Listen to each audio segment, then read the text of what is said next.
Hey guys, so as promised, really quickly, how to make a vanilla chai milkshake at home. So you're starting to receive your chai, so you'll need that, one of those pouches. You need half a glass or cup of milk, depends on how much you're making.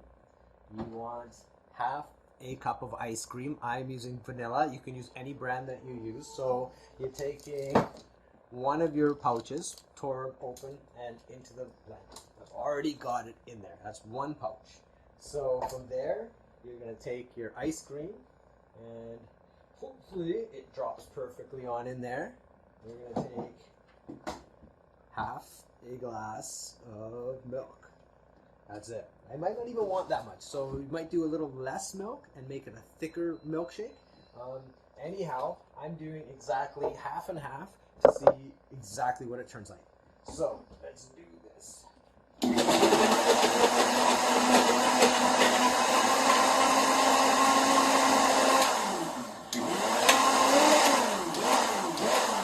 All right, simple as that. Blended, done. Try not to make a mess.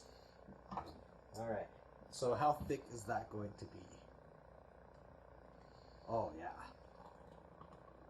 And exactly 1 cup, you guys. So, or 1 glass. Now you want to add a little bit of whipped cream if you like and enjoy. So that's a vanilla chai milkshake at home in a minute.